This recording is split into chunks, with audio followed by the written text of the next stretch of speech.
Welcome everybody. We're going to get started right now. My name is Judy Mark.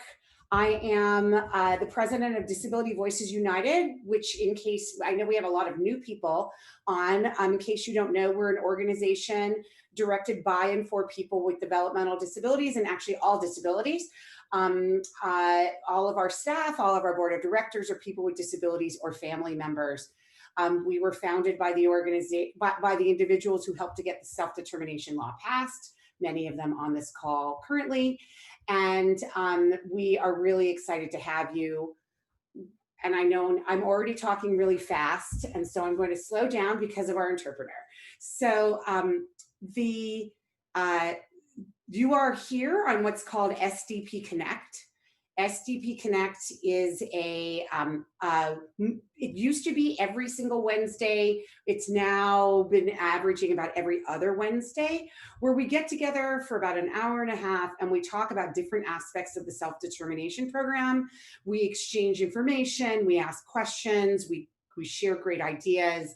We have done 20 of them in the year of 2020. So we're at 20 in 2020, and we can't wait for this damn year to end. We must tell you that. But having nothing to do with all the great 20 SDP Connects that we've had. We will have our last SDP Connect in 2 weeks.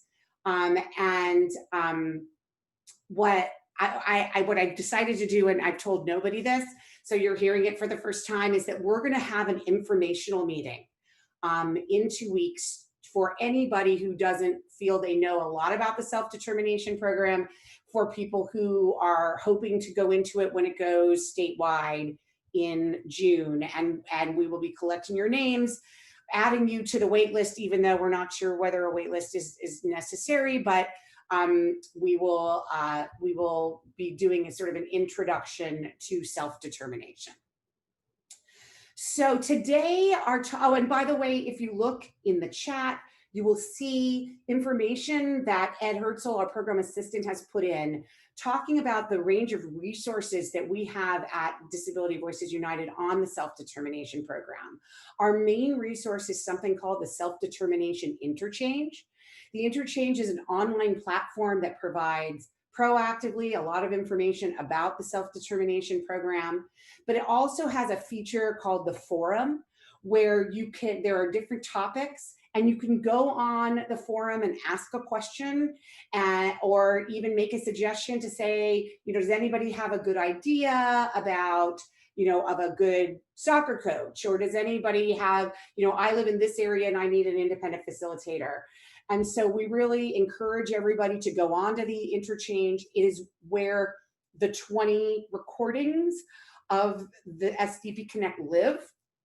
So if you want to go back, we started the very first week over the summer with talking about how to figure out your individual budget and how to make a case for unmet need. We'll probably, starting in January, start over and kind of take these issues again.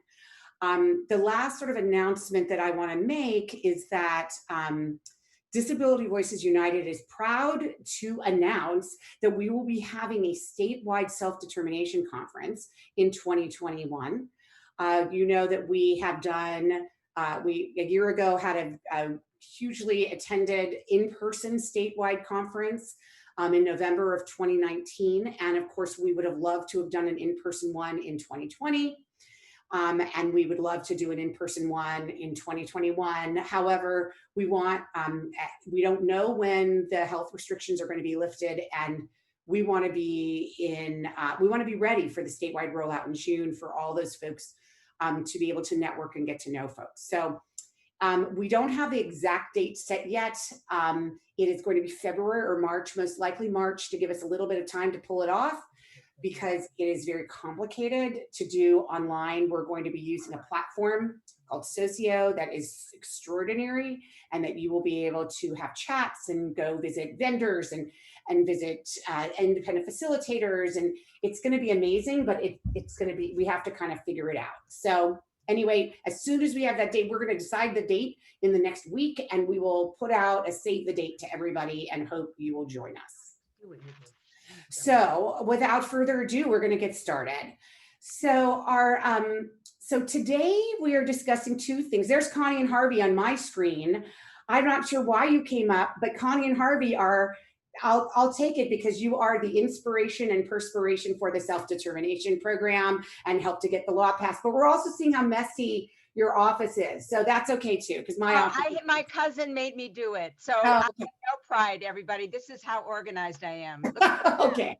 All right. Thank you.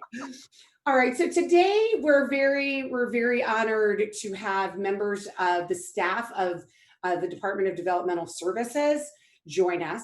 They have issued a directive last week that is really, I'm eternally grateful. I must admit, I had no idea it was coming. So I'm willing to take credit for it. I had nothing to do with it.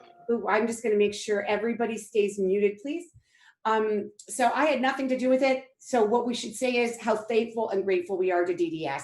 But there's been a lot of questions about how it's going to work. And so I'm going to let them present.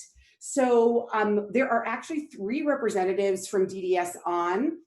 We have Maricris, Tim, and Catherine, who are all amazing, and we are so grateful to you. And so I'm not sure who's going to start. So please, you guys go for it. Okay, thank you very much, Judy. This is Tim Travis. I'm the manager for home and community regulations, as well as self-determination at the department.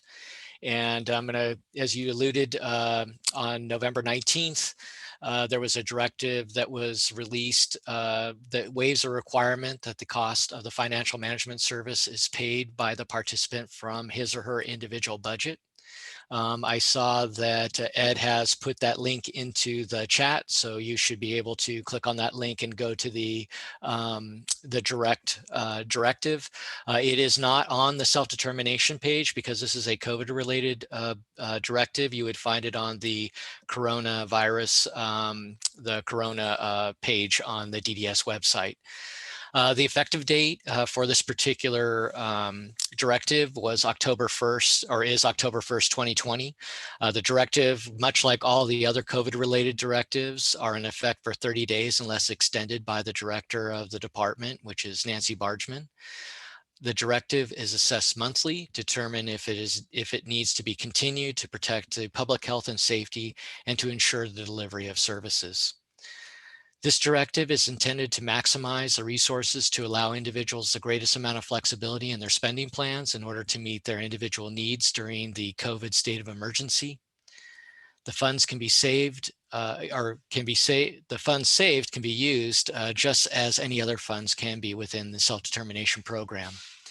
The participant's budget should be adjusted to repurpose waived FMS fees for different and/or additional SDP services during the COVID-19 state of emergency to address changes in circumstance or need.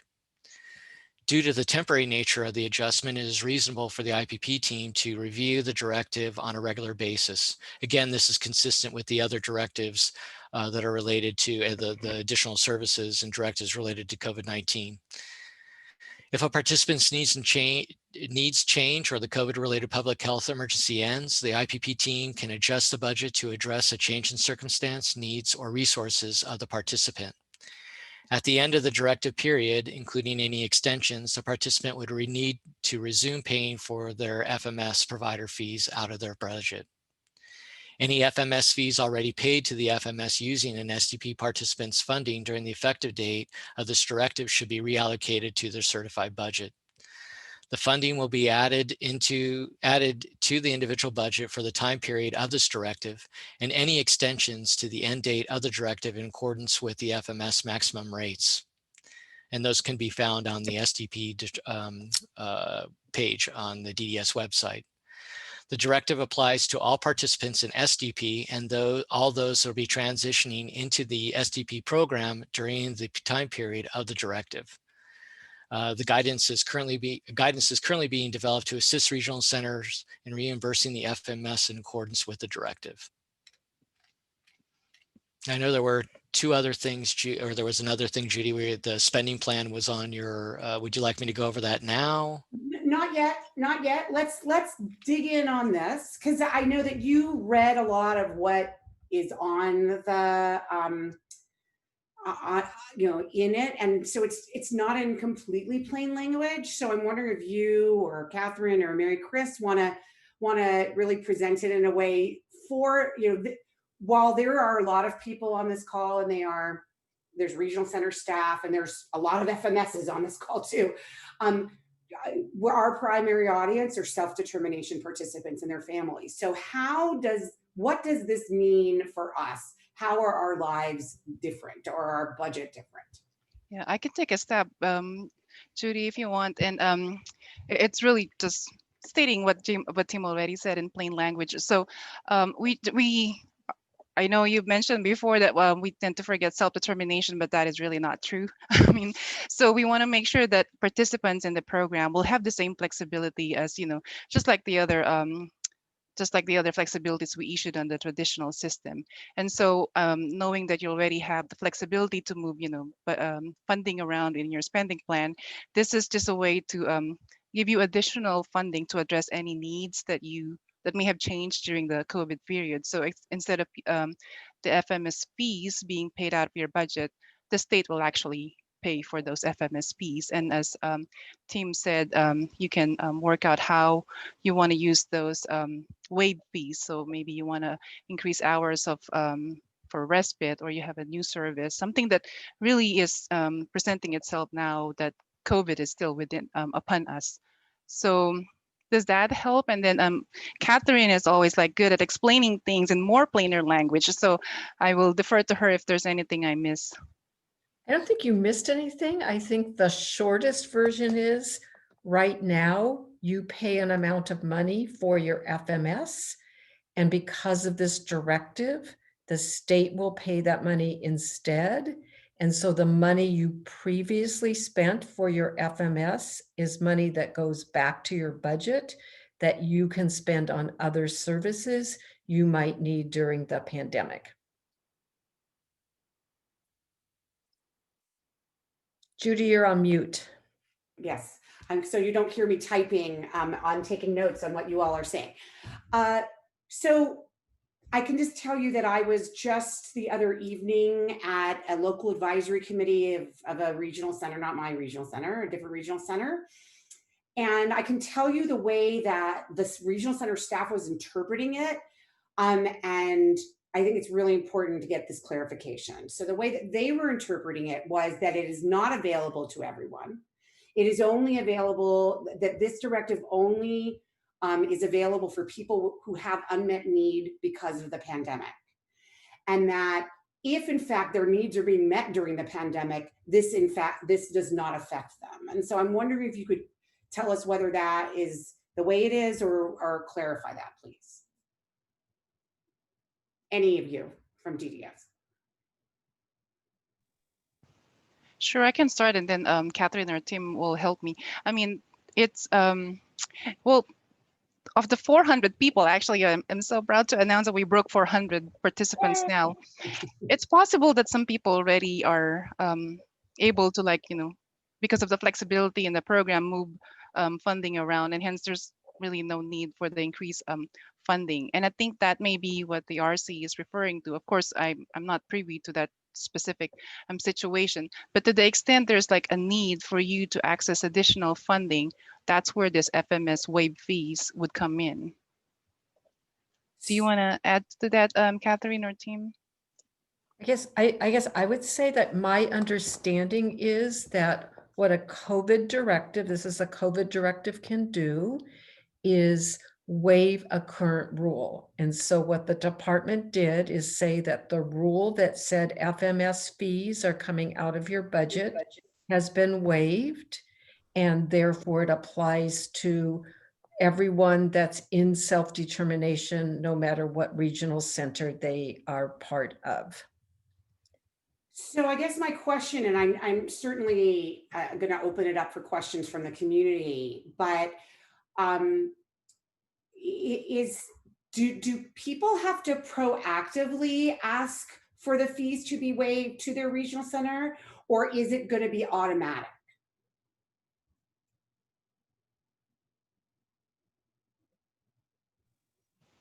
Maricris, or? Oh, sure.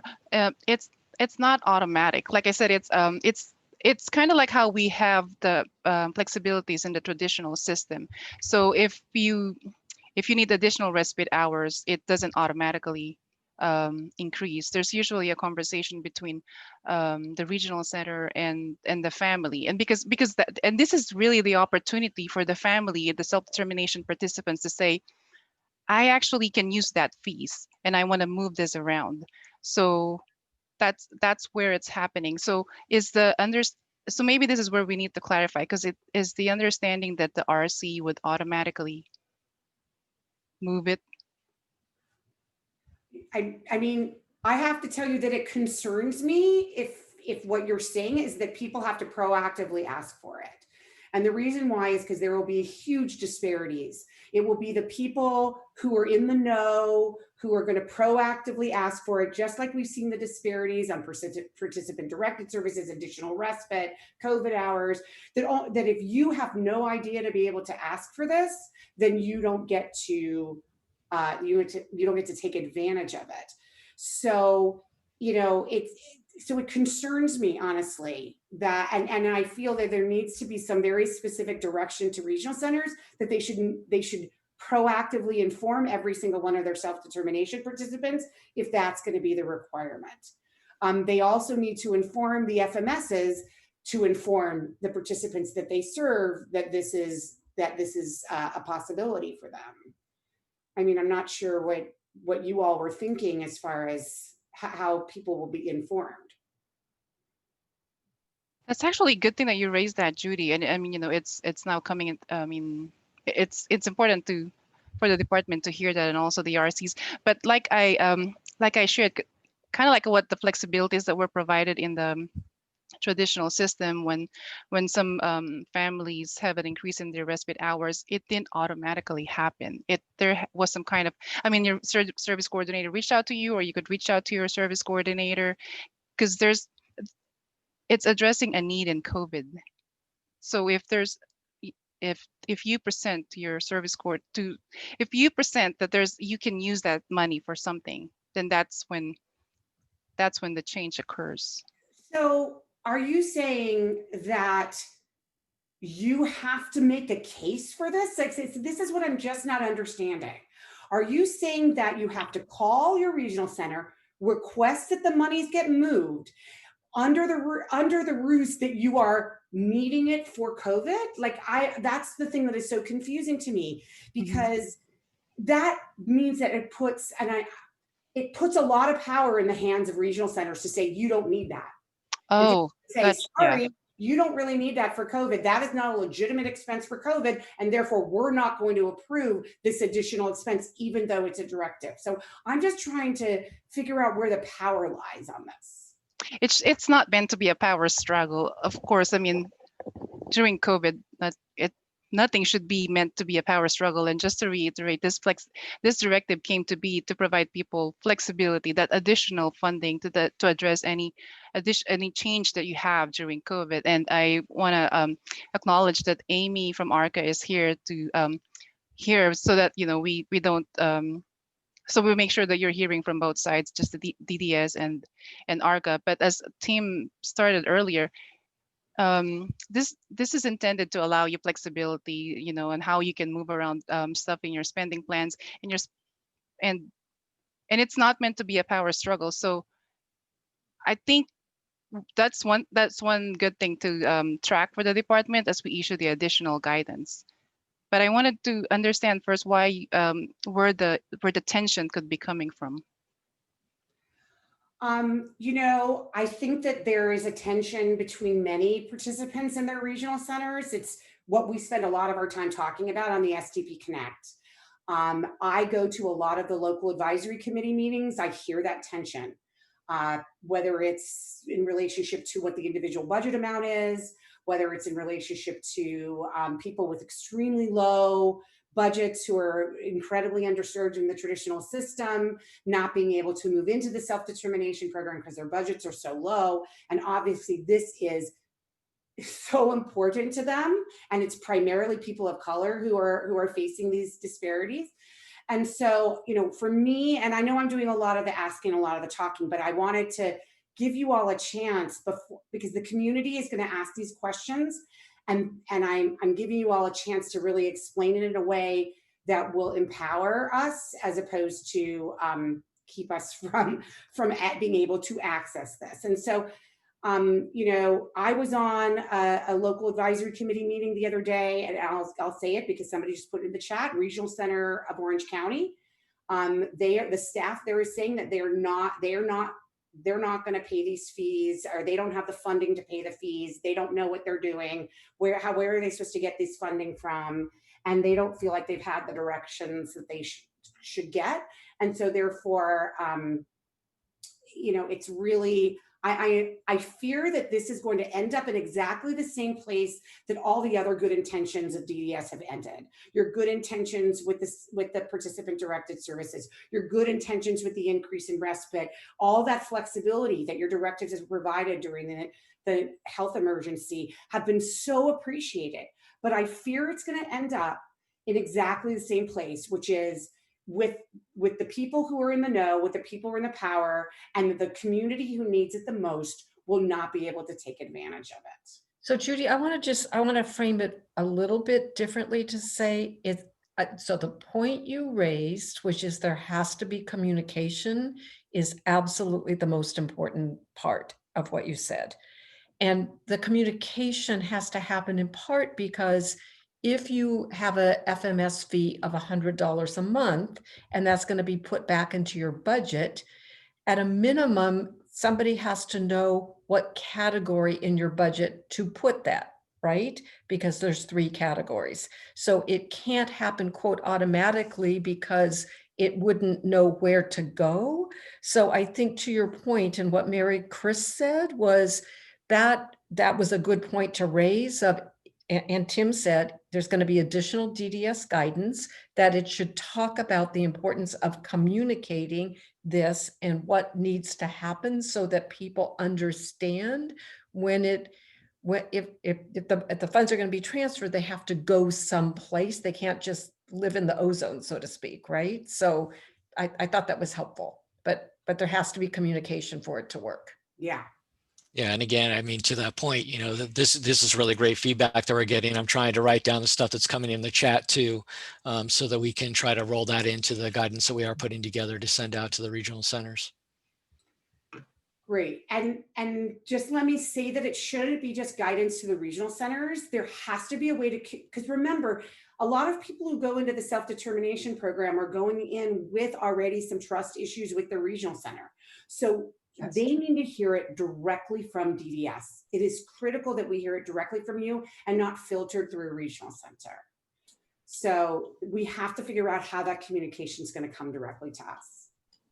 I want to ask a few questions that are in the chat. And then if for those of you who would like to ask a question verbally, please use the raise hand feature, which you can find by clicking on participants, and you'll see it come up.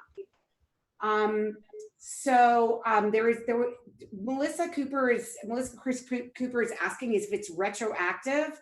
I believe that you did ask, you did say, could you just say that again, Tim? Yeah, the effective date is October 1st, 2020. Okay, great. And then Tammy Polly's asking if the fees are waived for the entire year. So much like all the other COVID-related directives, they're extended on a 30-day basis based on the review by the director. So it will be on a month-to-month basis. Right. And so that's the way it's been, everybody, for other COVID directives. And sometimes they come in at the very last minute, which stresses out a lot of people. But honestly, until I believe there will be a health emergency around until the vast majority of people have gotten a vaccine. So I feel confident that these directives will continue to be renewed until, you know, we're on vacation in Greece, and so we don't need it anymore. So I'm now going to call on Connie Lapin. So you can go ahead and unmute yourself. Hi, this is Connie. We are in self-determination. I'd like to think it's 2021 already, and I'd like this directive to come out quickly. We've learned, you know, good intentions and good explanations. And Catherine, I wish I could borrow your gray matter. You explain things so simply and clearly. And this needs to go out in simple language with all the criteria to families and consumers in self-determination. There's 400, wouldn't be, you know, a lot. It would be as important as sending it out as a directive to regional centers. One of the paradigm shifts that we've seen over the years is who's in charge. And so if you give the families and the people with disabilities the information first, almost, we have a fighting chance. And I know that the intentions are extremely well intended, but if it doesn't get communicated, what I'd like to say to Tim and Maricris, am I saying your name right? Yeah. Is that, what have we learned? And we've learned that the directives don't come out in a timely manner. They're not easily understood by families and consumers. And there's a lot of restrictions here. Like when I first heard just now, I thought it was for everybody and that we wouldn't have to go and be the one to ask for it. So it's got to be clearly represented that this is what's happening during COVID. It's got to be linked to COVID. It is linked to COVID.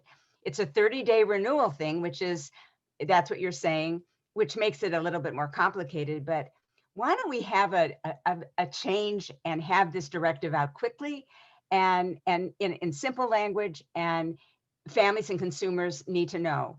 So there's been a lot of directives in the past. So what have we learned? We've learned that they don't get out in a timely manner, and time is of the essence if it's only 30 days. I mean, that makes it even like an emergency. So I know I'm being redundant, but I'm begging for this to come out quickly and simply, and that all the case managers, let's say, that are in the regional centers that have the self-determination people, they should be on that list. They should be calling the families to let them know and explaining it in simple terms. Thanks, Judy, and thanks for your presentation. It's really good news.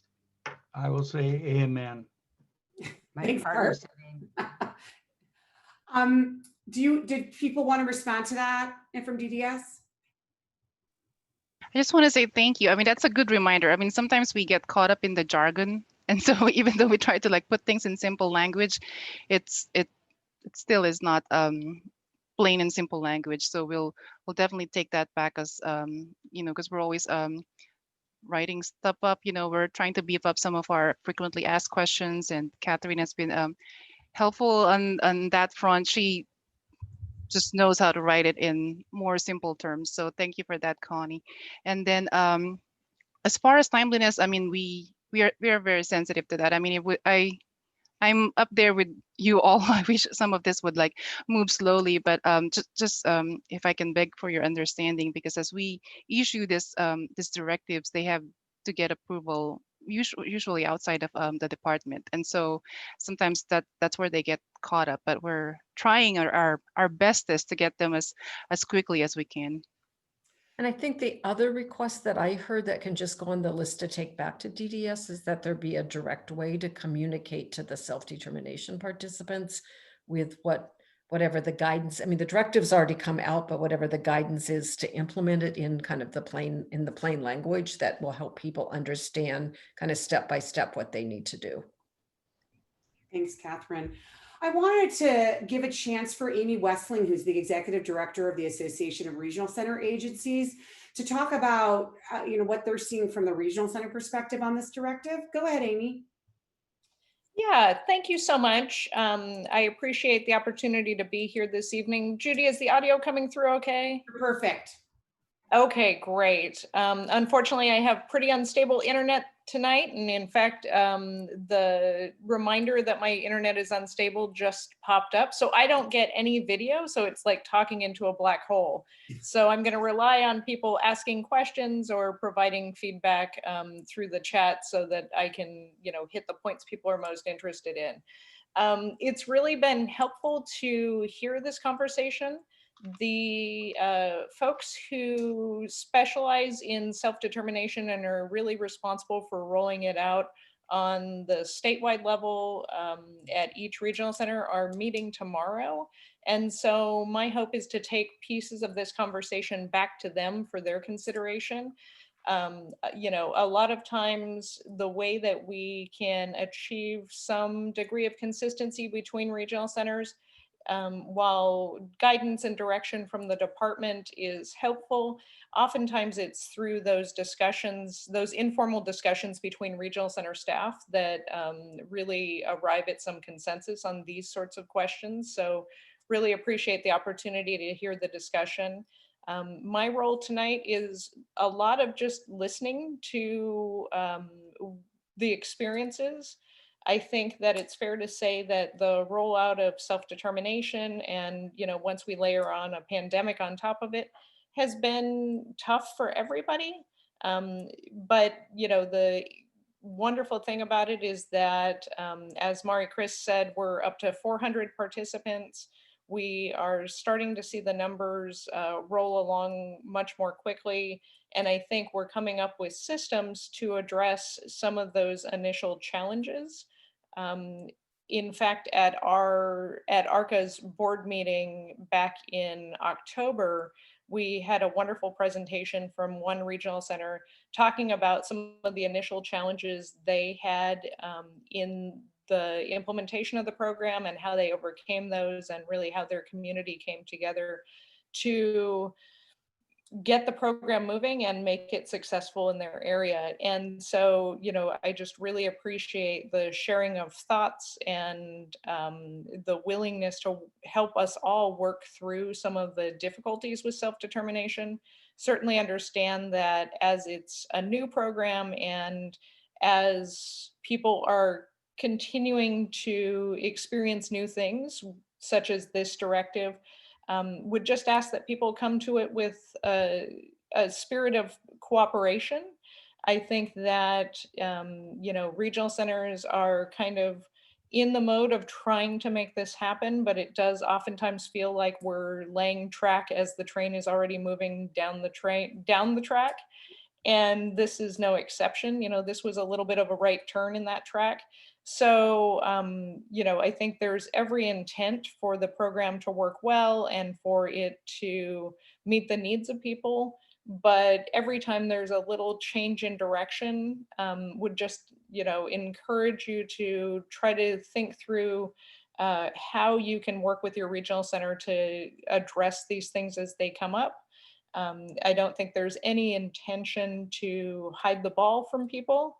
There's really just a lot going on right now. And, you know, so appreciate the ability to hear all of the feedback and get direct feedback in terms of what's working and what's not, so that we can take that to the conversations that involve all of the regional centers so that they can talk through how to take the DDS directive and put it into practice.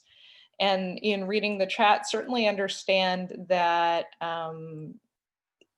that it's challenging when we're working on 30-day directives, but DDS, you know, is bound by those limitations, and appreciate that they found a way to take the authority they were provided under COVID to find a way to provide some relief in this program as well. And really look forward to seeing how this can make a difference for people to be able to repurpose some of those dollars in their budgets and move ahead with securing the supports that they need during this time. So Amy, I have a question for you. This is Judy, since you can't see me. Sure. You probably know my voice. Your box lights up, but there's nothing in it. Oh gosh, okay. What have regional centers been told, or have they been told very little and all they know is the directive? As far as I know, what we've seen is the directive. And so, you know, I think it's been, it certainly is out there and they've been told about it, but how to take that and operationalize it, how to take that and turn it into shifting the payment of FMS to the regional center and not debiting it from an individual's budget, that type of detail is left up to regional centers to figure out. Okay, so, and have FMS, do you know if FMSs, I know this could be to you or to any of the DDS staff, have FMSs been told how they're supposed to be sending their bills for their fees for their clients? Do you want to speak to that team? That is actually, so true enough to what Amy said, we're putting the tracks as we push the train. So we've been in contact with some FMS, but that will be part of the directive, the Operationalizing how Yes. to pay them. work on it. So there's the side, as Amy was alluding to, how that's set up in the regional center fiscal system, and then also in the e-billing system. So we're working through those two processes right now. Okay, good.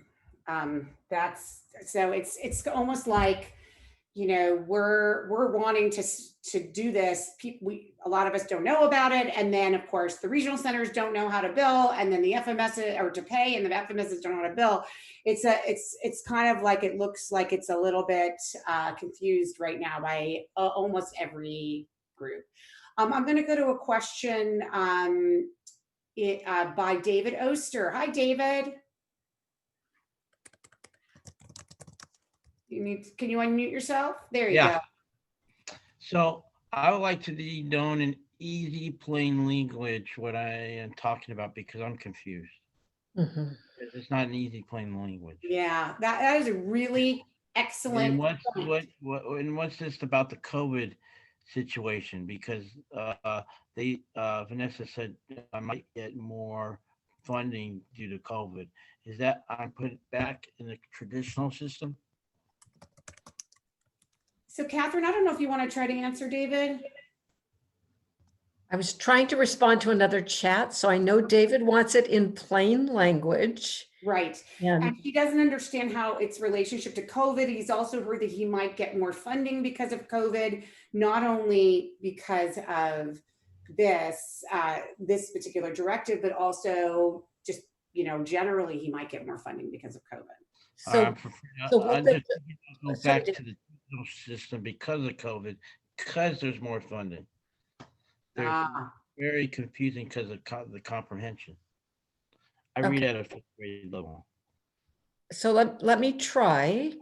So the directive was issued under a COVID authority that the department has, which is during the state of health emergency, the department can make rules and waive certain requirements to help ensure that people can access the services they need.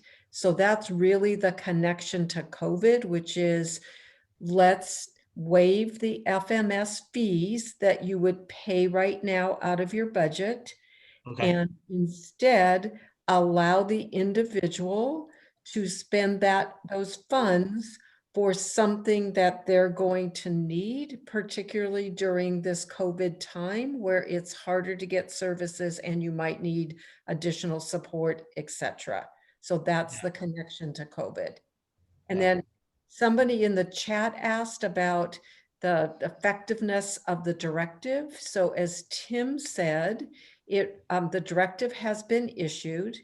It waived the participant paying the FMS fee. So that has already happened for October and I believe November.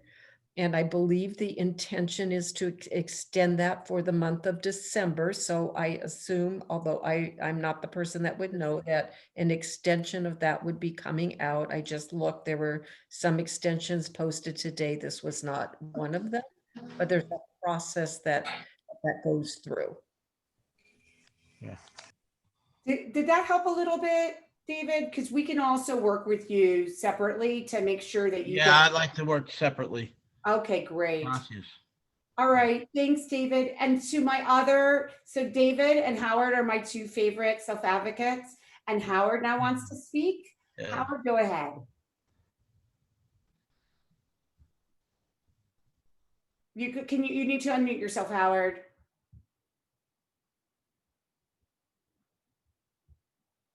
Oh, I see you're still muted. All right, we'll come back to you, Howard. Oh, no, I'm on. I'm There on. you are. Now you're good. Go ahead, Howard. Yeah. What were you asking me? Did you have your hand up? Did you want to ask a question? No, I didn't. I did not have my hand up. And I did not want to ask a question, but are they offering them more? Are they offering them money? You know, if they need services related to the COVID-19 virus, if that's what this is all about. This is all what this is saying. So this, everybody in the world, this is showing you that we need to explain this in a way that our amazing self-advocates, the people that we serve, can really understand. So you know how every month when you're in self-determination, you have to pay a certain amount of money to your financial management service, your FMS, right? Yes. So that money starting back in October, if you need that money to do other things, and I know for sure that you do because you're my friend and I know that your needs are quite high right now, but if you need that money for other things, you just need to tell your service coordinator that this is how I want to spend that money. So that, remember, the FMS money is not a lot. It's not going to get you, you know, to do something huge, but sometimes it's, you know, anywhere between $100 and $165 a month. And if there is something you can do with that $165 a month, like have, you know, 4 more hours or 8 more hours of staff time, because that is really going to be helpful to someone like you, Howard, I know. We have a lot of independent facilitators on the call, and yours is actually has her hand raised to speak next. So maybe I'm going to call on Sonni right now, and maybe you can also speak as an independent facilitator about how important this is for your community to understand and explain it to your clients. Okay. Go ahead, Sonni. Thank you. Hi, Howard. Hi, Sonni. I'm glad you're feeling better. I am feeling much better. Out of it yesterday, but today I'm really good. I'm glad.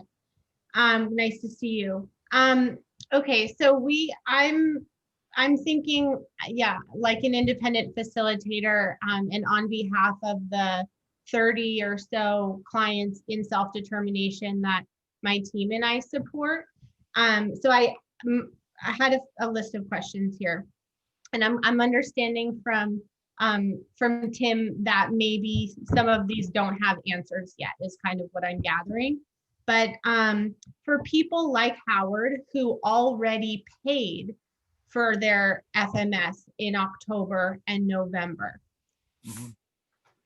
is there so what would need to happen is the FMS would need to reimburse that money to the person's budget and instead bill the regional center, and the regional center would need to pay it. So has a mechanism been set up for that yet, and what would trigger that to happen? That's my first question. I mean, that is definitely one of the things that we are trying to work on operationalizing. It is that particular function is something that the regional centers are accustomed to doing. There are different times where they're able to go in the system and they have to reallocate back into someone's account, you know, for a particular vendor for an FMS, because of the way some of the things that we've been working on here at the department is trying to kind of fix a few of the things that are going on in the system, where it will be easier for a regional center to go specifically into a service category and add into that category or take out of that category. So that is something that we are putting together as part of this guidance to send out a quicker way, a menu item that now the regional centers can go into for a particular individual and either increase or decrease just one particular bucket or one particular service. Okay, but on the FMS side too, they track so there, it's like it has to happen on the regional center side, but also in the FMS system too, because the money would have already been, like, the money is sort of like spent, and Yeah. then it goes, Yeah, right? so actually kind of there's two components to this. So there's a component where in the billing system for the regional center, they can add or decrease to a particular spend item, but then they also have to make that adjustment in the e-billing so that then the FMS would be able to see that on their side. And then there will be a third, I guess, process where the FMS will then have a different way to bill the regional center directly for those costs during the period of time of the directive. And so what would trigger that to happen for the retroactively? How do we do that?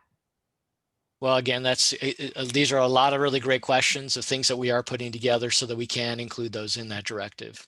Got it. Okay. So yeah, I mean, there's so many different little pieces. And so like I'm feverishly trying to look at the chat and take these down so that we can make sure that, yeah, you know, all those different things are ticked and, you know, we have those different things in there because what if this, what if that? And so definitely working on that.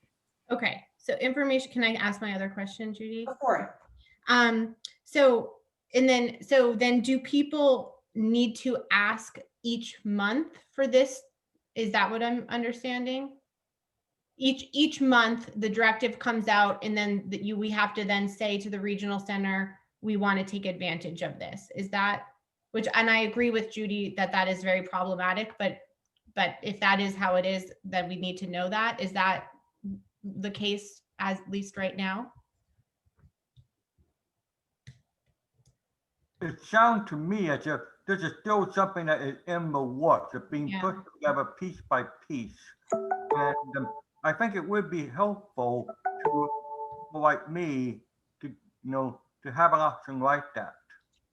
Yeah, and I think, Sonni, to answer your question, one of the pieces that we're hearing is that really that communication piece, and it's great that Amy's on the call because, I mean, it's going to be that relationship with, between the service coordinator and the family, contacting them and finding out where would be the best way to be able to meet that need, much like the current directives now that are in place for the COVID state of emergency. Right. And just to add to that, Sonni, I mean, I think Director Bargman has communicated this in a number of task force meetings. The directive tends to be extended because the public health emergency still exists. So if you kind of read the tea leaves, that's where you have your open communication with your service coordinator. I mean, does it make sense to just do it 30 days at a time, knowing that even with the vaccine, we probably won't be out of the woods next month. So it's that conversation that you want to have with your service coordinator. But so do service coordinators and regional centers have a choice? This gets back to what Connie was saying. Does a case need to be made that I want to take advantage of this because I have a need that is COVID related?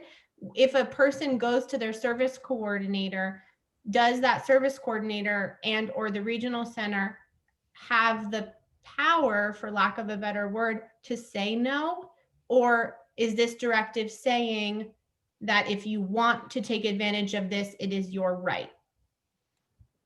It's just like in any and I have my own service coordinator actually to share with you. It's not it's even when you are, COVID or not, when you're like deciding what your needs are and what supports and services you need, thinking about the person that's receiving services, it's not a matter of saying, I don't know how you would identify who in the IPP group has the upper hand in saying this is yes and this is no, this person needs this and this person needs this, especially in self-determination, where, well, actually not just in self-determination, but essentially in regional center services, it's supposed to be thinking of the person. So if you have communicated to your service coordinator that, I have this need in COVID, I want to actually be able to say, add more respite hours because it's just so stressful, and I want to use this waive fees, then their service coordinator will help you figure out how to move that waive fees to that service code that pays for respite. It's not really so much a matter of saying yes or no, just like in when you have your IPP discussions, where you identify the need for the person and how that can be supported. But you do need to show that you have a specific need, because It's just like, yeah, and just like in any COVID directive, I mean, the reason we put this out is because people have people's circumstances have changed during COVID. So it's not like you say, well, I can use additional hours, you know, and how would you say you need it? Well, it's simply because I think I should just have those additional hours, right? I mean, it's still state, it's still taxpayer dollars. I think that's part of the whole notion of it. So it's meant to address a need during COVID. So that's why I think there's that conversation that has to happen. It's not a free, it's a flexibility, not a freebie to everyone. It's meant to help people really, like, you know, meet them where they are, meet them where the need exists during this time. Okay, so there's a bunch of stuff going on in the chat, and then I'm going to move on to our next subject, which is the spending plan. I'm going to find, there was a question up here. Oh, I can't find, there's so much in the chat. So it's just to clarify, the waiver is effective on 10/1 and remains in effect for 30 days. Has the waiver been approved through 12/31? Well, what's the end date of the current, of the current directive? I know it's in December, but I can't remember what the date. December 19. Oh, thanks, Joyce. The letter came out November 19th with the effective date being 10/1, 2020. So as Catherine mentioned, DDS every month applies to have those or puts out information or requests to have those directives extended. And so we would be needing to look at the coronavirus page on the DDS website to see for those extensions. And you'll see a document that lists all the different directives that have been extended. And so we would need to look to see if that had been extended for November. But I mean, we would assume that it would be November. So this directive, though, what was the end date that we're at, the date at which it would need to be extended? I just can't remember. I don't have it up on my screen. Well, it's every 30 days. So it would be So extended November, October, then it'd be extended November, and then December. Okay, so it's December 17th. Okay. I mean, I just want to tell everybody that they shouldn't be so focused on the extension, because it's gonna, I mean, we haven't cured coronavirus yet, people. We're still in in fact, we're in the worst pandemic. It's the worst it's ever been. If anything, people should be locking themselves down more than they ever have before. So if anything, it's the stay-at-home order is even more important. So there is a question. I'm just going to ask a couple more. There's actually some, Lorna, there is some questions in the chat in Spanish that I would love for you to interpret to make sure it looks to be from Diego Perez. Let's see. Are you able to look at that right now, Lorna? I know. Yes, I'm going to copy and paste and send it to you in the chat. Okay. If I may. Go ahead, Ed. In English translation of his question. Okay, that would be great. Yes. Diego says, during the course of the pandemic, we've been living directive after directive, month after month, and even so, the regional center continues to not follow these directives. The regional center does not respect the directives. I mean, this is not new to me to hear this. So that's why it's really important, you know, Maricris and Tim and Catherine, for there to be follow-up after this conversation we're having today, because I am not convinced that this is going to roll out smoothly.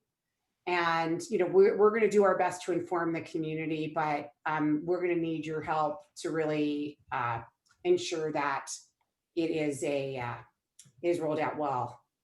And Laura is saying in the chat, is it possible to include in the directive the need for regional centers to inform self-determination participants and their teams about the directive? Can you require that? Is that possible, Maricris? Actually, Tim, and I'm looking at Tim because we do push out information such as this in our distribution list. So we normally, when we communicate to our regional center partners, we say, please share this with stakeholders, providers, and participants. But we also have a long list of email addresses in our distribution list. And usually when something gets posted in the SDP webpage, it gets pushed out to that list. So Tim, you might want to say the address. Yeah, so what we can do is if people want to get anytime that the SDP web page is updated, or we have something that we're adding to that, you can get put on the distribution list and you would receive an announcement as to what has been updated and point you to that particular direction. So you can use the SDP inbox. So the email address is SDP, the @ symbol, D as in dog, S as in Sam, period, CA like California, .gov like government. And in the email, just ask that to be added to the distribution list, and then you would receive any of the updates. So Tim, I hate to tell you this, but the SDP email did not get sent out on this directive. And also this directive is addressed to executive directors, regional center board presidents, regional center administrators, regional center directors of consumer services, regional center community services directors, Association of Regional Center Agencies. But you also said that you won't find this under the directives for self-determination. It would be listed under the COVID directives. That's what I heard earlier. So which is it? Oh, you're muted, Tim. And I'll do that all night long. It's under the COVID because this is a COVID related directive. And so if you go to the COVID page and you look at the directives tab, you'll see a listing of all the different directives that are related to COVID. Okay. So Tim, just to go back to you, the SDP office, that email address did not send out this directive to the community.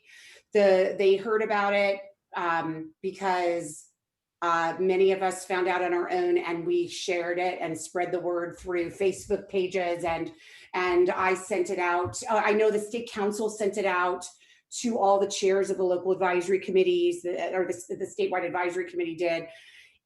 There has been a very poor method of communicating this, and so I would definitely, at least at a minimum, see if your SDP email can get it out. But I really think self-determination is different than everything else. And Connie said this, it is not the same as the directives that you put out around administrative things related just to the traditional system. In self-determination, we're in charge. Like, this is our program. This is our lives, and we are in charge of every aspect of it. And so for us to not be communicated with directly, to me, is actually flies in the face of what self-determination is about. It flies in the face of the 5 principles of the self-determination, where we have freedom and authority and responsibility. So if we're not getting this information directly, in fact, we should get it before everybody else, because it's about us. That whole nothing about us without us. Well, this was everything about us without us. We didn't know. And so it's really critical that we repair this kind of communication stream before it goes statewide in June, so that we don't, because there will always be things coming up where you need to communicate directly to our community. And remember, there's a whole lot of people who haven't gone in, who haven't transitioned in yet to the self-determination program, who will want to know about this. Or maybe they're thinking about not going in because their budgets are so low, and this may say to them, I would like to go in now. So, all right, I think I'm just looking to see if there's any more questions, because it's 6 o'clock and we have 30 minutes, and I would like to move the discussion to talk about a couple of other things that I know are very important to our community. Okay, go ahead, Joyce. You have a quick question? Go ahead. And this is about the FMS payment. I heard earlier that the state will be paying the FMS.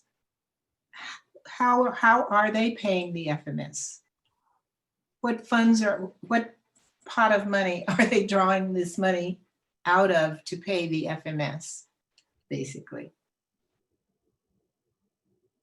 That's the, hi Joyce, that's the one that we described. The state, the FMS fees are not coming out of your budget. We're using state general fund to pay for your FMS fees so that you can use the waive fees to address any needs you have during COVID. No, I understand that. Yes, yes. Okay. So it's a general fund that the state has for this kind of emergency situation. Is that correct? And will they be paid in a timely fashion? Are you, say that again, who will be paid the FMS? Will they be paid, you know, will it take a long time for them to get reimbursed, or will it be done on a monthly basis, or what? I'm just asking, I'm asking as if I were an FMS.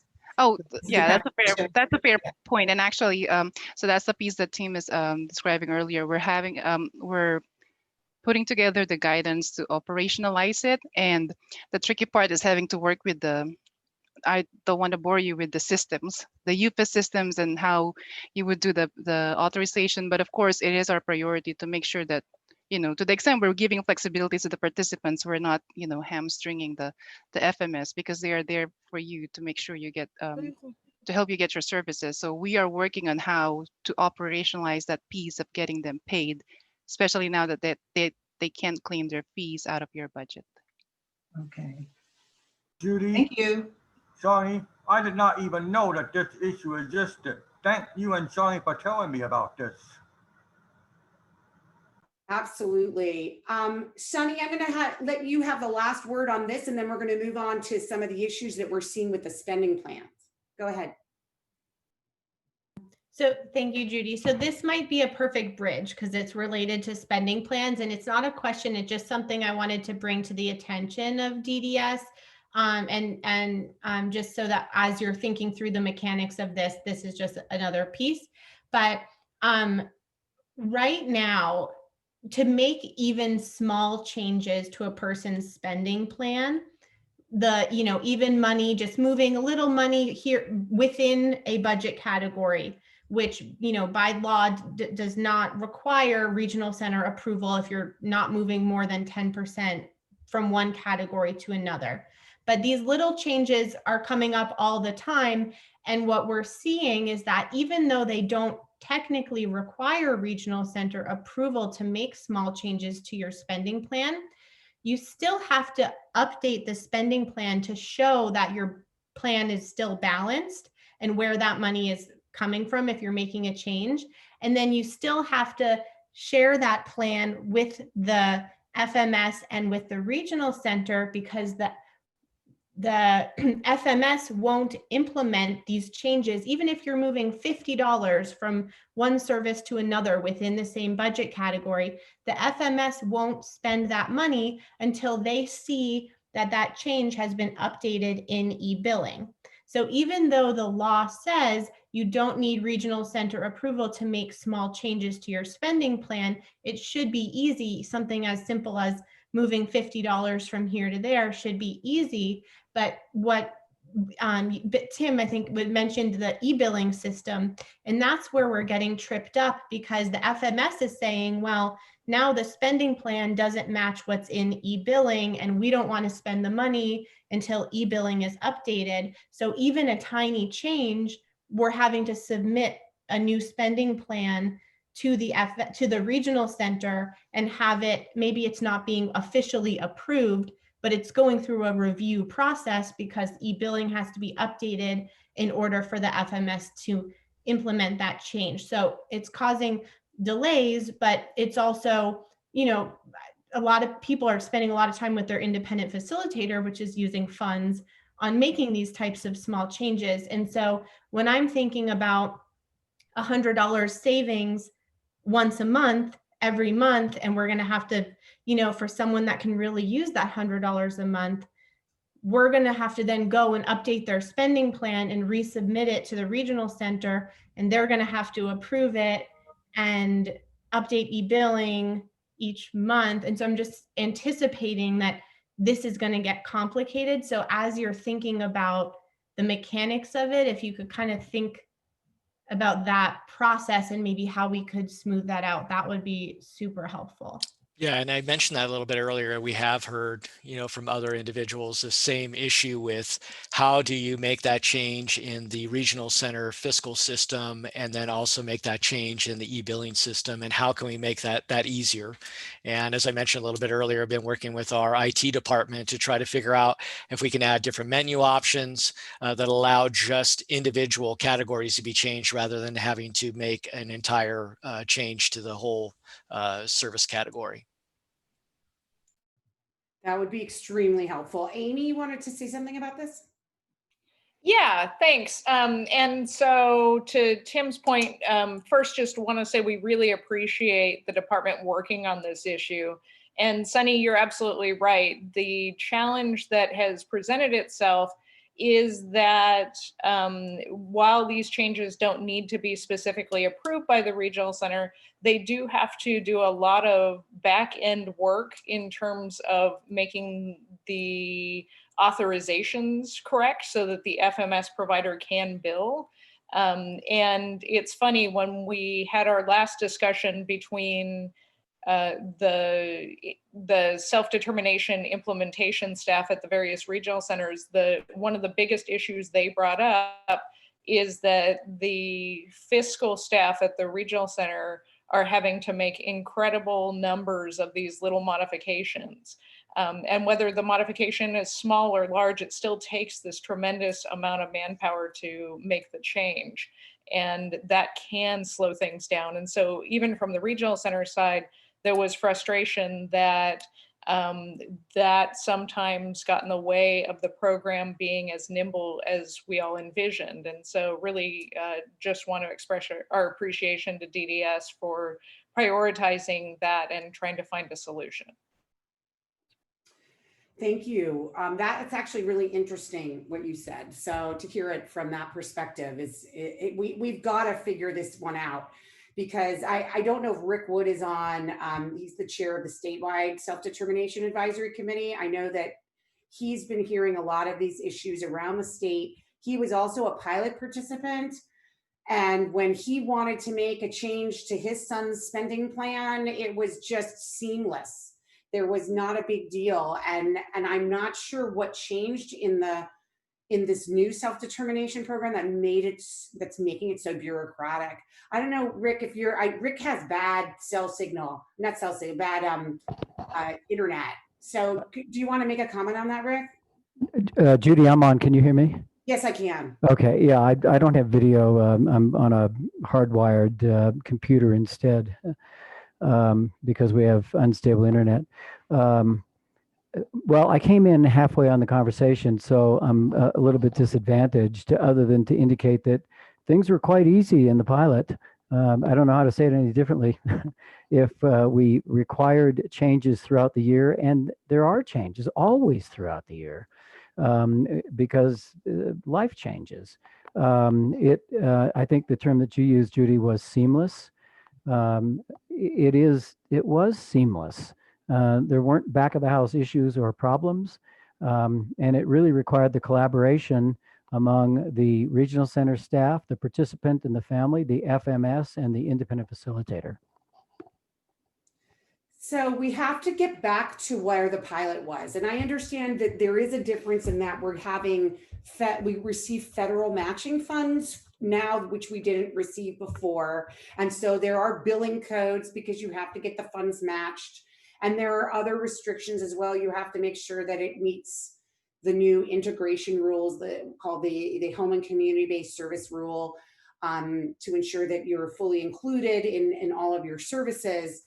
However, other than that, it shouldn't be this hard. It really shouldn't be this hard. So I was wondering if anybody from the community who's on right now wanted to, I'm actually thinking of you, Jan, but if anybody else would want to sort of talk about any of the concerns they've had in trying to get their spending plan either approved originally or changed over the course of the year. Jan, are you there? There we go. Now I'm unmuted. Okay. Yay, great. Yeah, we're still kind of where we were. We had requested around September 1st, just a small change and moving funds around for my daughter that entered self-determination August 1st. And we're still waiting. And so I've reached out a few times. They said that we might even have to have new authorizations for everything. So I haven't heard back since we talked a few weeks ago with DDS. So I'm still kind of waiting. I reached out today, haven't heard back, so. And I feel like if we don't get it right for my daughter, who was the 8th person or whatever to get in at Inland Regional Center, then everyone coming behind us won't be able to make these small changes either. So there's other things I would have liked to have changed right now, but I'm not even addressing it because this has been so difficult. And just to clarify, Jan, because not everybody was part of that conversation with DDS, can you just explain what you were trying to do so that people understand? I was trying to move funds from independent living skills to the job coach or personal assistant. And so that was it. And so it's within the same category. It's the same category. There's not 10, you don't have to trigger that rule, which says if you're moving from living services or health into community integration, it was all within the community integration category. It was a pretty simple, straightforward thing. Less than 10%. And less than 10%. And it doesn't really matter because you're not moving it to another category. And you've been waiting now 4 months for this change. Honestly, if I were you, I would file for fair hearing. I was actually thinking about that today. I have a friend that's doing that next week. Or weeks. I thought, maybe it's time. Yeah. It's like, we don't want to flood the fair hearing officers with self-determination cases, but we can't seem to move forward.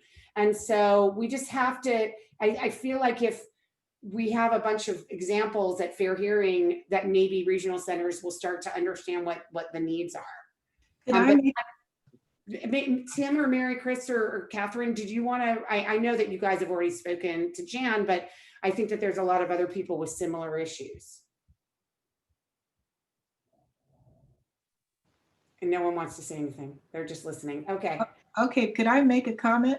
Yeah, actually, yeah. Okay. I wanted to update, pardon me, Joy. I wanted to update, we are in touch with Inland. And actually, like I think, John, what I said to you, it's so boring to hear what turns out to be the issue was, and why. I mean, it was all technical, so we've worked it out, and it shouldn't be that you will have to reauthorize everything, but there's some glitch in how it was set up in the system, and we found some additional step-by-step bulletin that will help RCs understand how to do that technical movement of funds. So if you haven't heard from Inland or from DDS, please feel free to reach out. And I think that's what Tim has shared earlier. I mean, I know there's some of you have issues or questions that we can't address here in this forum for respect of privacy and among other things. But please reach out to the department, and we'll be happy to help facilitate and figure out what is happening and troubleshoot. And it as you raise these issues, it really helps us understand what are the little things that are like the roadblocks, and figure out how we can well, not make it a roadblock anymore. But I mean, we are listening and we're trying to like sort it out. Personally, I'm actually happy because that means that people are in the program, and we're now having issues about moving funds, whereas before there weren't that many people in the program to begin with. So maybe it's a good sign that at least more people are being able to fully transition. But as Amy alluded to earlier, it is a new delivery model. It is a new program. We're still learning as we go, even though it's been a while since the waiver has been approved, since we started letting people in. We all have these growing pains, and I can only wish that the growing pains we would outgrow next year, but there's no, of course, there's no certainty. And then going back to what you said earlier, Judy, the pilot only had like, gosh, maybe 100 people. 200. But a few hundreds. But this program is will be available to everyone, and so we don't want just a select few, being in the program, such as a pilot. This is something that's meant to be available for everyone. So, but we just have to all be patient as we work through the kinks, but we are listening and trying to troubleshoot as we go. So Judy, Jan, I mean, Can I make like I said, reach out to us if you don't hear from Inland. Judy, I just want to say something. I know I'm interrupting, but it's not a new program, and I think we can learn from the pilot that was so successful. And you have people like Rick Wood. I think we need a brainstorming session actually with pilot people and DDS. I like cheat sheets. I like to learn from the past. This is not new. Yes, there's waiver requirements we didn't have, and there's new people in it, and there's new people at DDS. But 4 months is a really long time for something that simple. I mean, it breaks my heart to hear this. You need to sit down with people and see how they did this, because I'm not saying it's easy. But 4 months is for something that sounds really, it should have happened before. And so now you get a feel. And I'm not trying to be negative. It's just, I'm so passionate about seeing this be successful when it was. It's like we didn't fall onto a new planet and start all over. We're not starting all over. You've got great people. Rick Wood is amazing. And he doesn't have a son that's just not that challenged. He has a lot of issues to deal with. So I'm begging people at DDS, new people that are involved, to sit down with the pilot and see how we can make this better. Thanks. Thanks, Connie. I have 4 people with hands up. So I just like to go through them. Joyce, you have to get on, you go to participants and then you click on it, because it actually keeps the order in which people raise their hand. It's a raise, it's not a physically, because I can't see you. I have one face up on the screen. Okay, so Gabby, go ahead. Hi. Good Hi, Gabby. Oh, it's Gabby. It's Gabby. Oh, Gabby. Hi, Gabby. Hi, how are you? Good, how are you? Good. Why, you wouldn't have put me on if you knew? No, I thought you were a parent. I think most of the people who talk on this thing are parents, so. No, for those of you who don't know me, I'm the Associate Director of Case Management for San Diego Regional Center, and was formerly the Self-Determination Coordinator for a period of time. And listen, I'm the last person who wants to come here and give excuses, so that's not what this is. I just wanted to provide some clarification on, I think, how the purchase of service is set up, so that, because I think it's really important for people to understand why that is happening. And I think I put it in the chat too. So my understanding is that when the pilot was going on, the budget was fronted in a lump sum to the FMS, and they billed against it. So there was a purchase of service for one lump amount of budget, and they billed against that for the next year. In the new program, we don't do it that way because of the volume and because of the way allocations are given to regional centers. We don't have the means to preload all of those budgets to the FMS. And you remember, Judy, these conversations we had with the work group. So how a purchase of service is entered now is we have the spending plan, and for each service code, there's an amount. And when we put in a contract under someone's name, we have to assign an amount to each service code that's designated in the spending plan. And then that is lumped under one, it's called like a multiple services authorization. And so when a budget change happens, it's not that we need to approve the change. We don't, if it's under 10%, we don't need to approve the change. But we are notified about the change because the contract has to be changed. And that's where the problem is that, I think it was Sonni who's talking about that, is that the billing part becomes a problem because now each of those service codes has been assigned a dollar amount. So when you move money from one to the other, basically the whole authorization has to be changed. And we rely on the business services department to do that. And that's where the problem is. And so we're trying to work with DDS and the IT department to figure out another way to enter those contracts so that we don't have to, the service coordinator and the people on the front end of that contract maybe don't need to be involved with those changes, that those can happen more smoothly on the back end. So I just wanted to provide that context, because I think it's not about us approving or denying a change. It's about the service coordinator having to process that change. And that's where the problem has come into play. Any response from anyone? I mean, I wish it weren't this way. I know. Say that's my response. I just wish it weren't. It's frustrating for our staff as well, our business services. I mean, everyone's frustrated. And so we are actively trying to work. Other regional centers have the same issues. And so we're trying to, you know, actively work to find a solution to that, to make it more efficient for everybody. Because we don't want those changes to take months. It's ridiculous. You know, it should be really easy.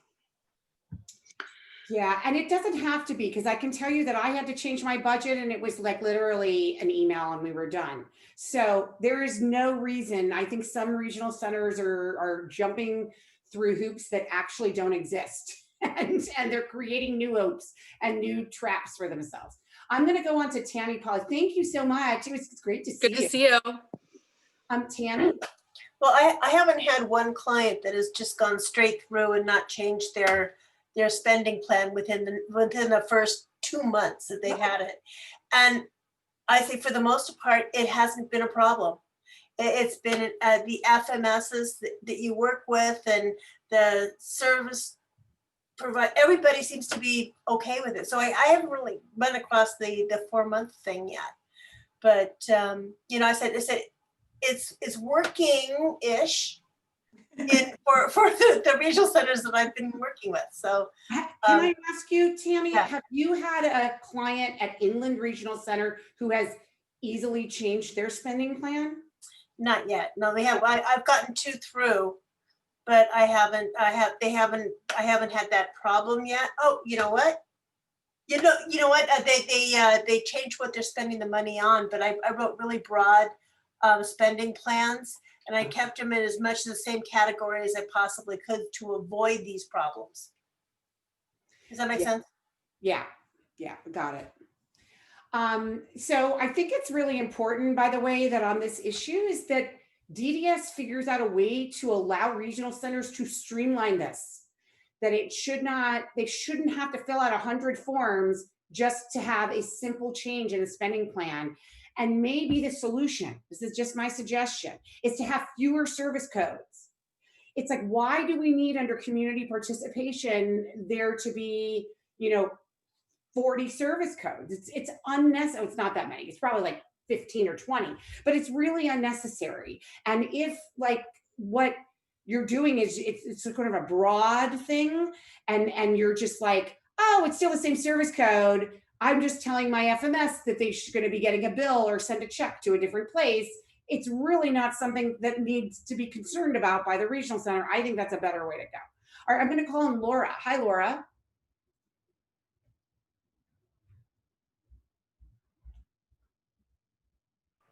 Laura, you want to? There you go. There you go. Hello. We are so excited to try to get started with our self-determination program. And we submitted all of our paperwork and the person-centered planning, and we talked about it during the IPP that we had this year, and he was really excited about getting to work and being in charge of his spending and hiring the people that he wanted to work with him, instead of having to get plugged into, some other day program or something. But we're still waiting. And I just wanted to know if that was kind of common. We submitted everything in July. It took us a while to get the budget. It keeps taking us a while to get the information from Regional Center or response from Regional Center. When we do send the emails, it's usually on the 3rd email, I'll get a response. And I'm not emailing every day, every other week, I'll send an email. I just kind of wanted to know if that's a common, does it take this long? Is it supposed to take 6 months to go from your person-centered plan and having everything submitted for spending and waiting to get the budget certified so you can actually start with self-determination. And then when things have already come up with COVID related, that, you know, he's spending a lot more time on Zoom and virtual kinds of classes and lessons and interacting with drama, and just different things are virtual now. And we asked about either like a bigger monitor so that he can see the people that he's interacting with instead of being right up on the screen. And we were told that we had to wait until we got together in the self-determination planning meeting. And that was a little confusing because I thought we already did that. And then I asked for his independent facilitator asked me to ask for a self-determination IPP date.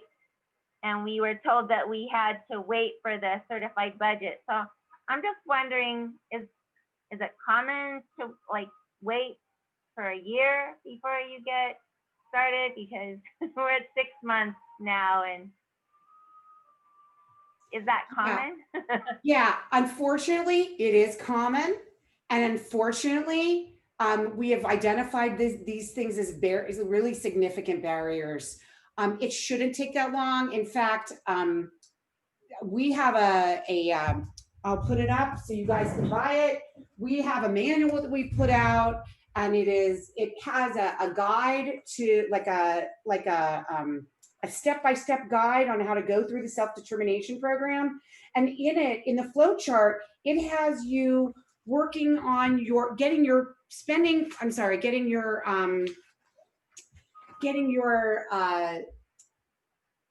individual budget certified before you even start your person-centered planning. So it shouldn't be that way. It shouldn't be the last thing that you do. We have a little flow chart in case you want to see it, and you'll see that. I know you can't read it, but we actually did it. If you go on in our interchange, I shared screen and I went over this in one of our previous interchanges, and it's called Step by Step in the Self-Determination Program. So I encourage you to look at it. All right, I'm going to go to Rick. Okay. But no, what regional center are you? North LA County. Okay. So that's not good. All right. So we'll work on that with North LA as well, and we'll let their local advisory committee know.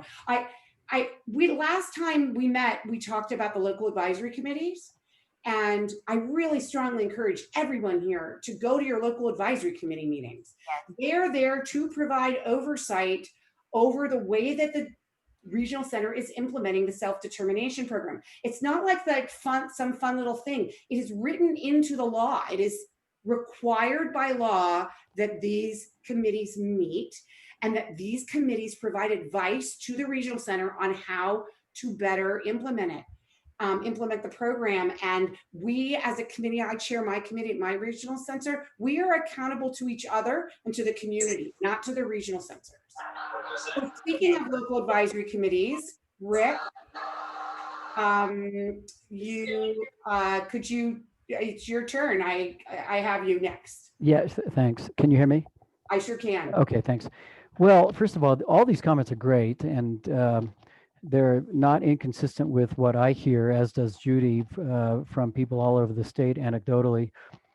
There's a number of things that occurred to me. One is, I certainly don't expect that the self-determination program is going to be the same as the 5 pilots. It won't be. There are more rules.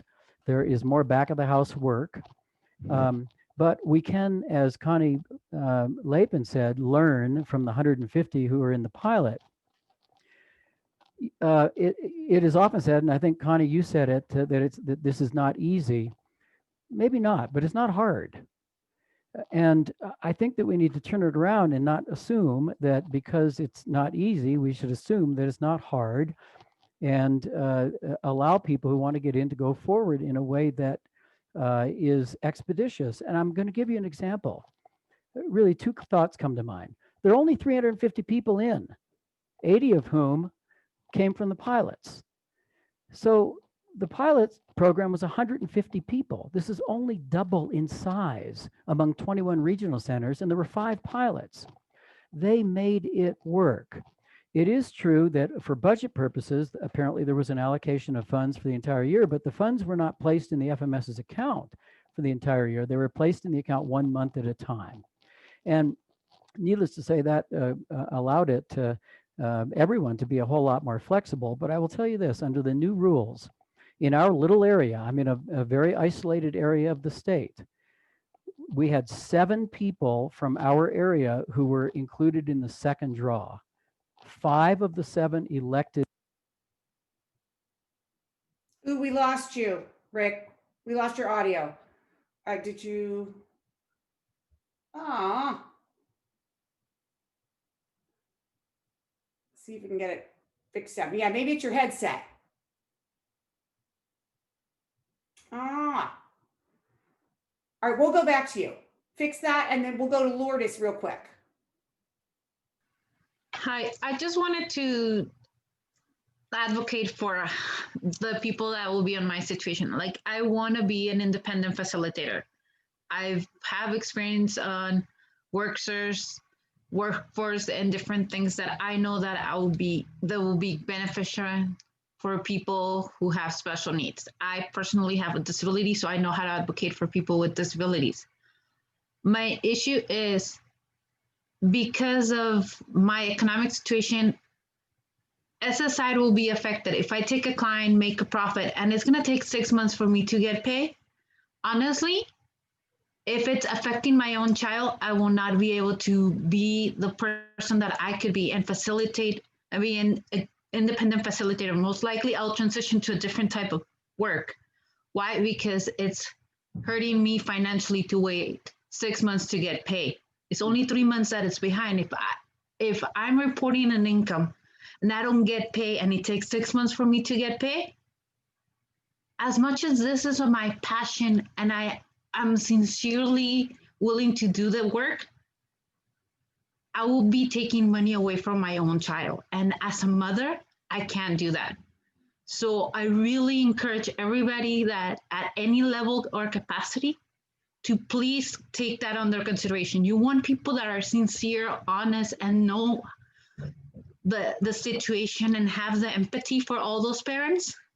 Please take that under consideration, that if it takes you 4, 6 months, 8 months to get paid, people with my situation where SSI comes in and plays a role, I will have to go through a different line of work. Why? Because I can't do that to my child. So please consider that, because you ask for families of those children to be the advocates. You encourage those parents to become independent facilitators, but you're honestly hurting the people that you claim you want to help. So please don't work against us. You already know that we have large amounts of stress and we have to do so much for your kids. But if on top of what we do for our family, the things that we're trying to do for the people that we care and for the people that we want to serve, it's not going to work. And you're going to turn out into a source of stress versus a source of pride and doing something for the community we love. So please keep that under consideration, because a lot of great people are going to be forced to leave. So I understand growing pains, but you have to understand that you're already working with people who have been going through a lot for years, sometimes decades. So please keep that under consideration. Thank you, Lourdes. We hear you. We definitely hear you. That's really a problem. Rick, I'm checking in with you. Can we hear you? No, I still don't hear you. Maybe go in on your phone. Oh no, there we go. No, you're unmuted, but the mic out. It's something has to do with your audio. Okay, let's go to Jan. Well, we were talking before about the spending plans and maybe ways of writing them differently so that we can avoid some of this difficulty in the pathway. And I mean, I think, should I just rewrite Sarah's entire spending plan? I mean, that's kind of where I'm at. I would, in one day, file for fair hearing and rewrite the spending plan and use super generic service codes I mean, honestly, there are these service codes that are just about community integration. And what you just told me was they were both community integration. And, you know, I just don't see the big difference between job coaching and ILS. It's like ridiculous. It's ridiculous. They're both about keeping people in the community and giving some sort of independence. So, okay. Frustrating. That's what, yeah. And as writing spending plans for other people, we're kind of concerned, like getting it right, you know, so that they don't have to go through this. Yeah, exactly. Exactly. Thank you, Jan. Rick, are you trying to go in on your, I think you're trying to come in on your phone now. So I'm going to give him a chance to do that. Just wanted to, I think, oh, here it is. Okay, here's Rick coming in by phone. Excellent. All right, Rick, we're going to let you have the last word today. When you're in. Are you in, Rick? Oh, I don't see you, Rick. That was so good too. I know. I couldn't wait to hear the end of it. Everybody should know he lives in a really rural area, and so it's hard to get good signal. Okay, while we're waiting for Rick to come back in, Mari, quick comment or question. Yes. Hi, Judy. Hi, everyone. My question is a little bit, my son is not in self-determination, but I just hear some rumors, and I want maybe somebody who can clarify that DDS is planning to do another drawing for new families to coming into self-determination before June 2021. And if someone can answer that and clarify that, is that true? Wait, so is your question, Mari, that whether the program goes statewide in June? Is that your question? No. The question is, I send rumors out there, and I see some comments in some other Zoom that I have joined, where people have the idea of the DDS is thinking about or considering to open up another drawing for new families to join in determination before June 2021. Yes, thank you, Mari. That's a good question. Maricris, Tim, Catherine, is that true? Hi, Mary. We haven't, of course, announced anything or have made any decision. And right now there are people that are occupying the slots for self-determination. So, we can't replace them. But so there's no decision yet to do another draw. It's one of the things that we've thought about, but we first have to figure out, how to make it work, because I think as we've communicated before, we have to be mindful also of the people that are occupying the slots right now. They're going through the different process of the self-determination stages, so we can't just replace them. So if I could just give some advocacy on this, because I've heard that same rumor, even though I've heard that rumor from regional center staff and not heard it from DDS. I think it's a terrible idea to do another draw. It doesn't make any sense at all. I think if you're going to invite more people in, you should just let everybody in off the wait list. I mean, to have people be stressing it. First of all, the way that DDS does draws, it's like so bureaucratic. It takes you so long.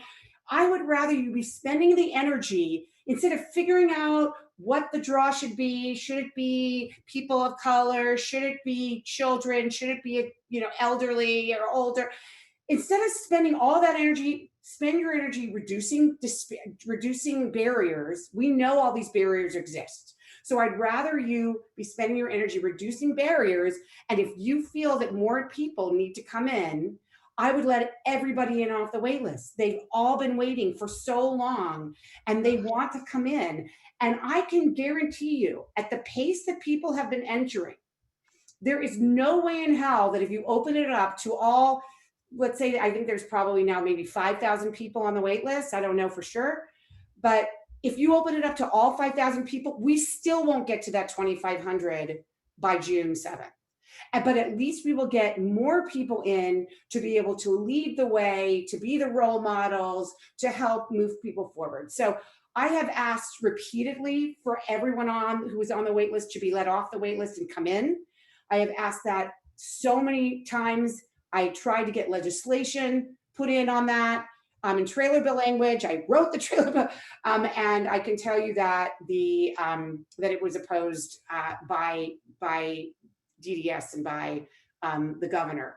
So it's really important to me that that rumor about another draw is nipped in the bud by you all, and that if you're really thinking that we need to expand the pool of people in the self-determination program to just let in everybody off the wait list with high confidence that there's no way you're going to exceed 2,500.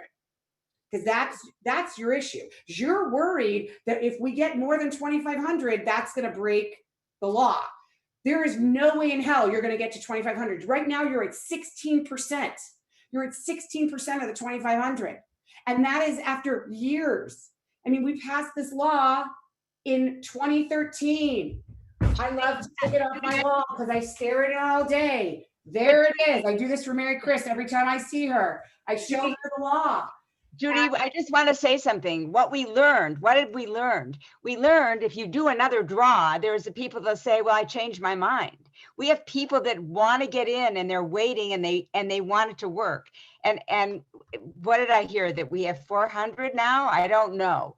But it's, if you look at 2,500, I mean, I don't know, however you can do the math, the percentage. It's 16%, I did the math, it's 16%. I'll go with your math. So we have people that want to get in and are informed if we want it to work. We learned from 2 draws that we made this big draw and the people weren't sure. These people are sure. All right, so I'm gonna let Rick have the last word because you seem to be working now. Go ahead, Rick. Oh, I don't hear you. I am not hearing you. Are you muted on your phone? No. Oh my God. I see you I see you only on your camera. I don't see you in, Rick, with your voice. Oh yes, no, I do. You're muted. I'm asking you to unmute yourself. You seem to be muted somewhere. Ah. I see him muted. Oh. No, I'm not. Oh, there you are. I hear you now. Rick, I hear you. Yay. This is Mammoth Lake's jerry-rigged technology at its finest. Let me tell you, there's a point that I wanted to make when my audio failed, and that is there are 5 people who got into self-determination in our little area out of the 7 from the second draw.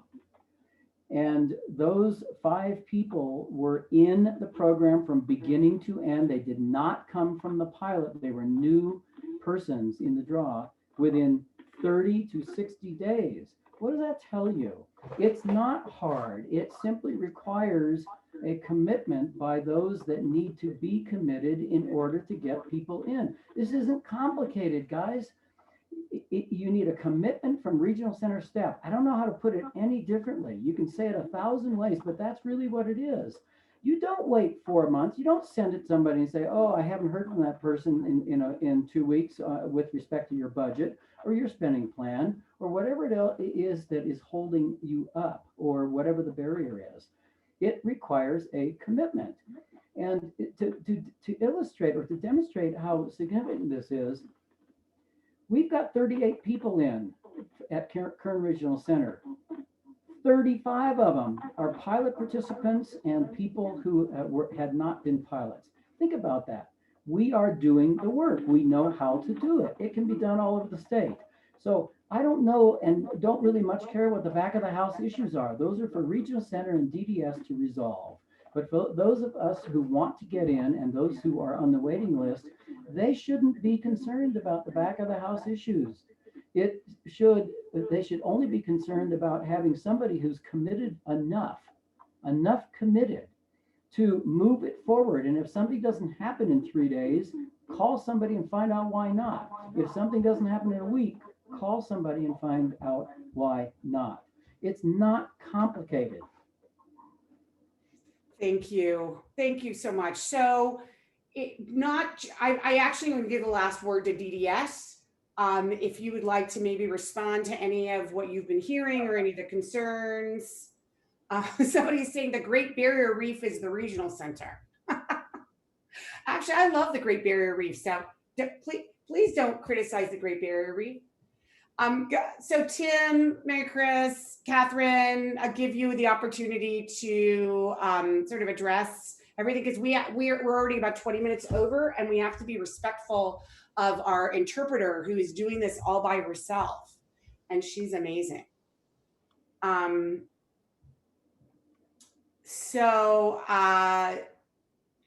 Tim and Maricris, Catherine, do you want to have any last words? I'll just say thank you to all of you who hung in there for this amount of time to provide, information, ways to continue to improve the program. The point of doing the phase-in period was to identify what the barriers are and to work through those. And I think there's a commitment to trying to solve those as fast as they can be solved. And so that's what I would have to say at the end, but thank you to all of you. Yeah, and I'd just like to mirror what Catherine said as far as thanking. I also like to thank the translator and then also Ed for so quickly putting in the different links in the chat. I can't even copy paste and throw them in there, without it already being in there. So I really appreciate that. And, again, we took a copious amount of notes. And would it be possible for me to get the chat? Absolutely. I can do that for you, Tim. Yeah, that'd be super. If you could just email that to me. We've found that to be very, very helpful to be able to go back. I was trying to write feverishly, but then I would get stuck in the thing. So I appreciate that. Thank you. Yeah, if you could actually just pop your email privately in the chat to me, I'll send that to you right now. I have it, Ed. Oh, okay, great. Thanks, Judy. All right. Thank you. I really appreciate it. Maricris, are you still on? Yep, I still am. Sorry. Good. I don't know why children demand being fed at this hour. I know, it's so rude of them. Anyway, I would just echo what Tim and Catherine said. I mean, we appreciate the input, and I guess because we wouldn't hear about this unless we hear from what you share in this forum. So we are going to incorporate those as much as we can in the upcoming guidance in the as far as the FMS directive.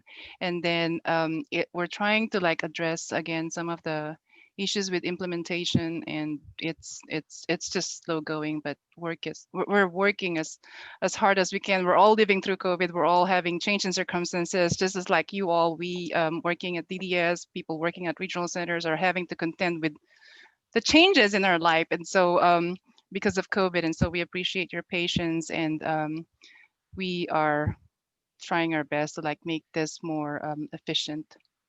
Thanks again. Thank you. Thank you. And I want to make it clear how appreciative we are of this new directive on FMS.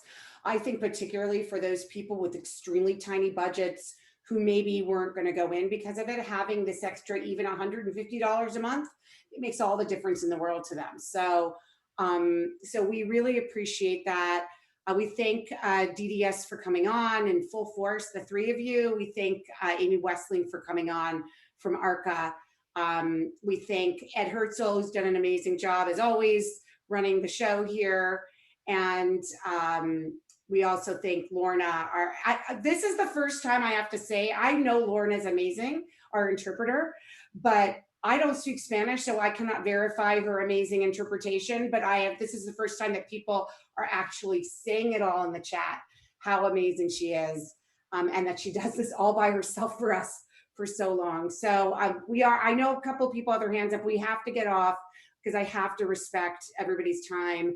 And I want to thank everybody for joining us. We'll be back in 2 weeks, and we're going to do sort of an intro to end the year of the worst year ever. We're going to do an intro to self-determination to hopefully set us up for a 2021 that is much more wonderful. And appreciate all of you, and please stay home, stay safe. I know we said that back in March, but now we really need it. Like, you really need to do it. It's like, I just heard of 2 people today get diagnosed with COVID. So it is everywhere, and particularly if you're in LA, I'm not even going out. So everybody stay safe and please take care, and we will see you all in 2 weeks. Bye-bye.